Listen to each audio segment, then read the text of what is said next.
तो दोस्तों स्वागत है आप सभी लोगों का एक और नई एपोथेओसिस की वीडियो में। और हाँ, मैं कई दिनों से एपोथेओसिस की वीडियोस नहीं बना रहा था, लेकिन इस बार मुझे काफ़ी अच्छा टॉपिक मिला है जिसके रिगार्डिंग आप लोगों को ये वीडियो देखनी चाहिए। तो रिसेंट के एपिसोड में आपने देखा होगा कि लू जंग ने जाओ फेइलिंग को हरा दिया और उसको हराने के बाद ही ड्रैगन राइजिंग प्लेटफॉर्म उन लोगों के सामने आ गया था और अब वो चारों लौंडे उसके अंदर में एंटर करने वाले हैं। लेकिन क्या आप लोगों को पता है कि ये जो प्लेटफॉर्म है ना, वो काफ़ी इंपॉर्टेंट है इस सीरीज़ के अंदर में। इसी के बारे में मैं आज इस वीडियो में आप लोगों को बताने वाला हूँ। तो वीडियो को छोड़ के कहीं मत जाइएगा। तो बिना किसी टाइम को वेस्ट किए हम लोग वीडियो को स्टार्ट करते हैं। तो दोंगा के जो रिसेंट एपिसोड्स हम लोग को कहानी दिखाई गई वो बिल्कुल सेम है, लेकिन ड्रैगन सोलिंग प्लेटफॉर्म के अपीयरेंस को लेकर थोड़ी सी स्टोरी मानवस के अंदर में अलग थी। मानवस के अंदर लू जंग तालिस्मान को प्रैक्टिस कर रहा था, इन चीज़ों को दिखाया जाता है। और जब वो तालिस्मान को प्रैक्टिस कर रहा था तो उसी दौरान उसे पर्पल थंडर बैम्बू के बारे में पता चलता है, जो कि हजारों सालों में सिर्फ एक दो बार ही अपीयर होता है और इसकी अपीयरेंस इन रिसेंट टाइम्स में ही होने वाली थी। जिस वजह से लू जंग अपनी कल्टीवेशन को इनहांस करने के लिए वो उस पर्पल बैम्बू को ढूंढने के लिए निकल पड़ता है। और जब वो उसे ढूंढ रहा था तो उसी दौरान वो एक सिटी में पहुंचता है जिसका नाम था जूमू सिटी। और जूमू सिटी में पहुंचने पर उसने प्लान किया कि एक रेस्टोरेंट में बैठ के थोड़ा सा खा पी लिया जाए।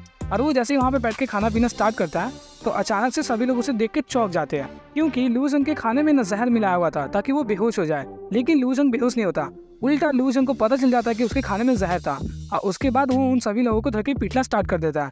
बट किसी तरीके से वो लोग लू जंग को भी बेहोश करके पकड़ लेते हैं और उसे पकड़ने के बाद ही वहाँ पर पता चलता है कि वहाँ पर कई सारे और भी हॉस्टेजेस है जिसे उन लोगों ने पकड़ के रखा है। और लू जंग को यहाँ पर बाकी हॉस्टेजेस के जरिए पता चलता है कि इन लोगों ने उन्हें एज अ बेट पकड़ के रखा है। ये लोग मैजिकल बीस्ट के सामने इन लोगों को एक चारे की तरह इस्तेमाल करेंगे उन लोगों को डिस्ट्रैक्ट करने के लिए। उसके बाद ये लोग पर्पल बैम्बू को हासिल करेंगे। तो लू जंग यहाँ पर सभी लोगों को बचाने की प्लानिंग को स्टार्ट कर देता है और सभी लोगों को आसानी से छुड़ा भी देता है। लेकिन उसके सामने एक पावरफुल कल्टीवेटर आ जाता है जिसे लगता है कि वो लू जंग को काफी आसानी से हरा देगा। वहीं पर एज़ूर ड्रैगन को थोड़ी सी शक होती है और वो कहता है कि तुम इनके सामने हार जाओ और बंदी बन के जाओ, देखो कि आखिर इनका प्लान क्या है। और जब लू जंग बंदी बन के उनके साथ जाता है तो उनका प्लान बिल्कुल डिफरेंट था। उन लोगों को पर्पल थंडर बैम्बू नहीं चाहिए था।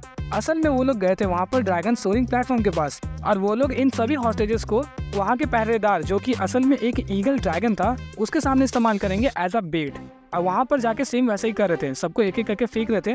तो लू जंग को भी वो लोग फेंक देते हैं। बट वहाँ पर वो जो ईगल ड्रैगन था वो एज़ूर ड्रैगन की अपीयरेंस को पहचान लेता है और वो वहाँ पे डर जाता है और लू जंग वहाँ पे आसानी से बच के निकल जाता है। और उस प्लेटफॉर्म के गेट के पास पहुंचकर लू जंग को पता चलता है कि उसे खोलने के लिए एक चाबी की जरूरत है और वो चाबी सिर्फ और सिर्फ मास्टर ज़ू के पास थी, जिसने सभी लॉन्डो को एज अ बेट बना के यहाँ पर लाया था।